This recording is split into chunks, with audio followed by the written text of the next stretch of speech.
The distress beacon had been broadcasting for 3 cycles when the Zephyrian colony ship Serenity's Dawn finally detected an answer. Captain Velthar's 4 eyes widened as the translation matrix processed the incoming transmission.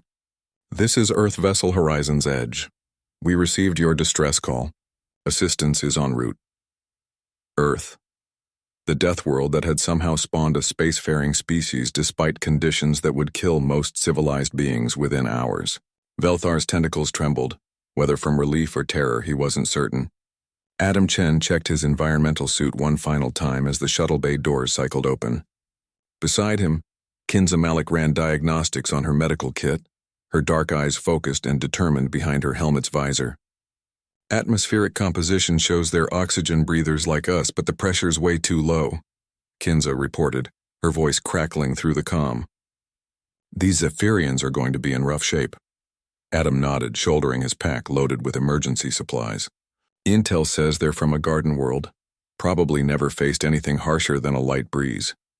Their ship's been drifting for weeks with life support failing." The shuttle Mercy detached smoothly from the main vessel, piloted by their AI companion, Area. Through the viewports, the damaged Zephyrian ship grew larger, a graceful thing of flowing curves and bioluminescent panels, now flickering weakly like a dying firefly. "Beautiful design," Kinza murmured. "Shame it wasn't built to handle emergencies." "That's the problem with Paradise Worlds," Adam replied grimly. "You never learn to fight." The docking procedure took longer than expected. The Zephyrian airlock systems were completely alien to human engineering. When they finally cycled through, the sight that greeted them made even the hardened rescue specialists pause. The corridor was filled with Zephyrians in various states of collapse. Their translucent blue skin had taken on a sickly gray pallor, and their normally graceful tentacle limbs hung limp with exhaustion. Children, smaller versions with barely formed appendages, huddled against adults who could barely remain upright. "My God," Kinza whispered, immediately moving to the nearest group. Her medical scanner beeped frantically. "Severe dehydration, malnutrition, oxygen deprivation. How are they even still alive?" Captain Velthar approached them with what dignity he could muster, his translator device flickering with low power. "Humans of Earth, we did not expect..." "Expect what?" Adam asked gently, setting down cases of emergency rations. "Expect Deathworlders to answer our call for help." Adam and Kinza exchanged glances. The reputation of humanity had spread faster than their ships, it seemed. "Well, we're here now," Kinza said, kneeling beside a young Zephyrian whose breathing was labored. "That's what matters." The next several hours blurred together in a frenzy of activity. Adam coordinated the transfer of supplies while Kinza worked tirelessly to stabilize the most critical cases. The Zephyrians watched in amazement as the humans moved with efficient urgency through conditions that would have been fatal to their own kind. "The human female works without rest," observed Dr. Kindall, the Zephyrian chief medical officer, as he watched Kinza treat her 15th patient. "On our world, such exertion would require cycles of recovery." "On our world," Adam replied, setting up a portable atmospheric processor. "This is called Tuesday." The more the Zephyrians observed, the more their understanding shifted. These weren't the savage berserkers from the stories. These were beings who had learned to thrive in hell and chose to use that strength to help others. When young Zilana, barely past her first molting, collapsed from respiratory distress, it was Kinza who stayed by her side through the night, manually monitoring her breathing when the medical equipment failed.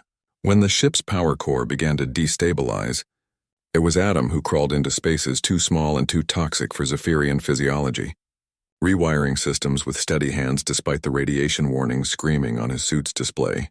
By the second day, the Horizon's Edge had arrived in full. Captain Sarah Okafor's voice crackled through the comm as additional shuttles deployed. "How's the situation, team?" "Stable but critical," Kinza reported. "We need full medical evacuation for at least 40 individuals. Priority transport for another 100. "Roger that. Medical bay is prepped and we've got a full complement of xenobiologists standing by." As the evacuation proceeded, Captain Velthar found himself speaking with Adam near the observation deck. Through the transparent aluminum, Earth's ship dominated the view. Angular, armored, bristling with sensors and defensive systems. A vessel built by beings who expected the universe to try to kill them.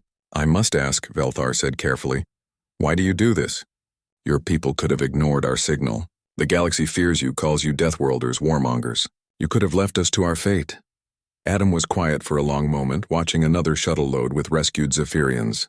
You know what we learned growing up on Earth? That the universe doesn't care if you live or die. Storms, earthquakes, predators, disease, everything tries to kill you from day one. He turned to face the Zephyrian captain. But we also learned something else. When everything's trying to kill you, the only way to survive is to take care of each other. We didn't become strong despite being from a death world. We became strong because we learned that strength means nothing if you don't use it to protect those who can't protect themselves.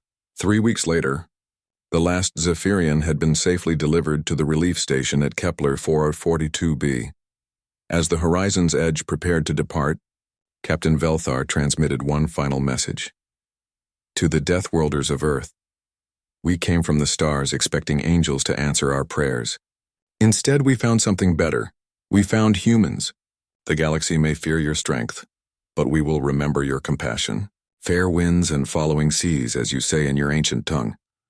Adam smiled as he read the transmission aloud to Kinza in the medical bay, where she was finally getting some rest after ensuring every rescued Zephyrian was healthy.